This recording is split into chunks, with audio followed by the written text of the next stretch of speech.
Hi everybody, welcome to Q&A with Coach Rebecca. I am Rebecca Smith. I'm a performance coach specializing in working with young athletes. And I'm here for my weekly Q&A session where I tackle questions that have been sent in throughout the week, either from members of the Perform Happy community or other people who have reached out for support.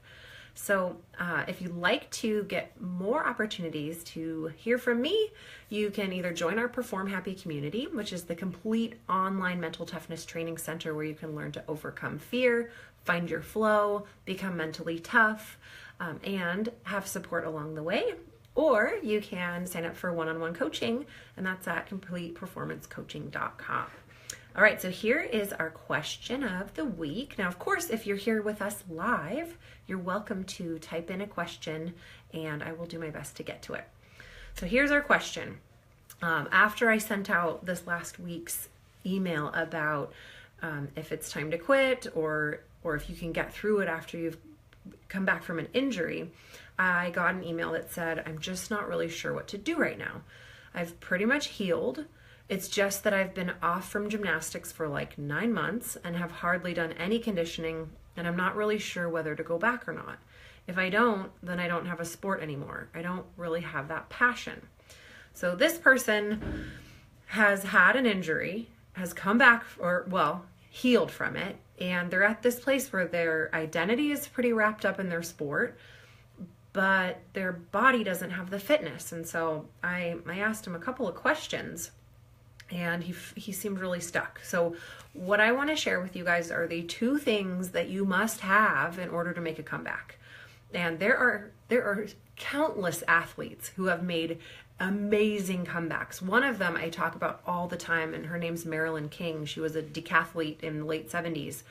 And she had already competed in one Olympics, was training for her second when she was in a car accident and she broke her back. So she was in bed, and the people who were her very highly trained medical staff were convinced that she would have a tough time ever walking again, let alone training to be a decathlete, 10 track and field exercise. They were like, honey, that ship has sailed. We hope you can walk again. Good luck. And she had this burning passion. I'm an athlete and I will compete and I will walk out, not just be wheeled out. I will walk out at opening ceremonies for the Olympics. And she knew, she had this burning desire. I will walk out and participate in the Olympics. And so what she did from this hospital bed where she couldn't move because her back had been broken, she visualized. She practiced what we call imagery, where she made this multi-sensory experience in her mind. She felt it, she smelled it, she made it as real as she possibly could that she was training. So she'd show up, she'd lace up her shoes, she'd go through all of her drills, she would do a 3-hour training in bed as her body was healing. And this is based on this goal that she had of I will walk out at opening ceremonies. And she went through that for 6 months. And of course, I'm talking about her, so you guys can imagine it was a success. She walked out and she competed. And that just goes to show that if you want it, you can have it. And another young man named Theo St. Francis is a huge inspiration locally with a team of swimmers that I've worked with a lot through the past. He was a collegiate swimmer, and he dove into a sandbank on vacation and became paralyzed from the shoulders down.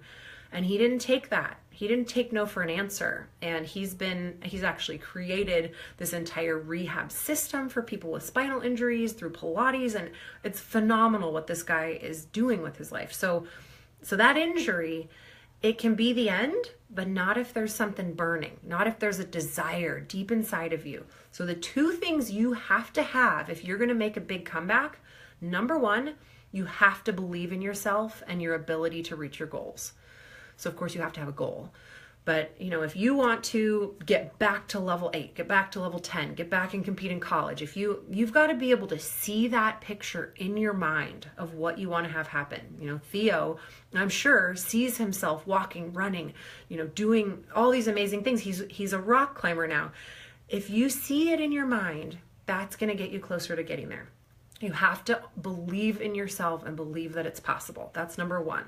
Number two, you have to want it. You have to want it so bad that you are willing to be unbelievably uncomfortable, that you're willing to be humble, that you're willing to go back into the gym and not be where you were. You have to be willing to be, to like deal with that self-pity that comes from that I'm not where I should be and I wish that I was, and oh my gosh, why is my life so hard? And blah, blah, blah. It's easy to go down that route when something's not going your way and you're going to have to climb yourself out of a hole just to get back where you were. But if you want it, then you're willing. Then you're willing to do what it takes. So I'm going to give you a couple examples of athletes who have overcome it.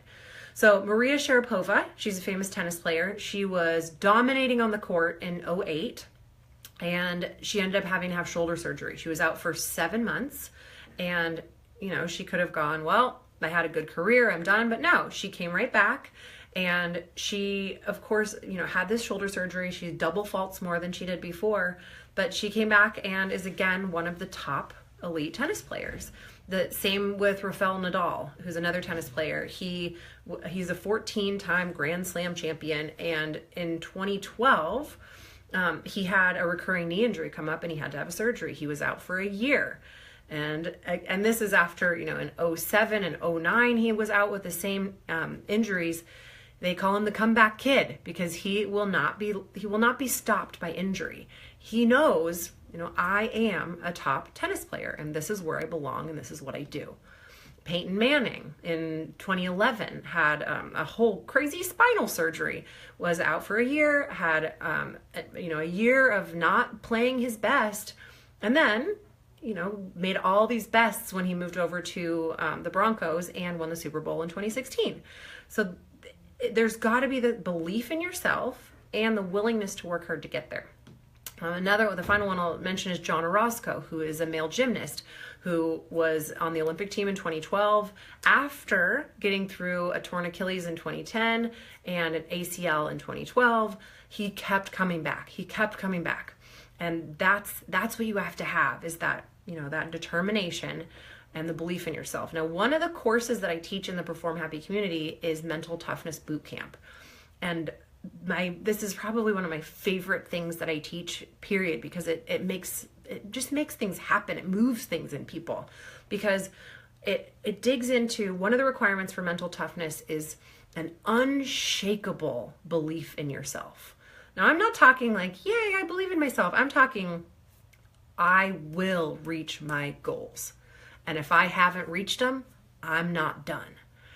And that's it. That is what elite athletes and Olympians have, is they have an unshakable belief, I will not stop until I reach my goals. And if you don't have that, or if that is clouded by fear, then you're not going to be able to reach them. So you've got to cultivate that unshakable belief. And I'll give you a little taste of what's in that Mental Toughness Bootcamp course.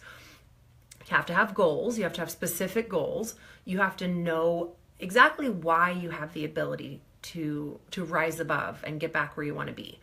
Well, of course I'll get back because I'm tough, because I've been through hard things before, because I got myself to where I am and I can get there again. And yes, it was 6 years that it took me building up to this place to then have a year off. But you know what?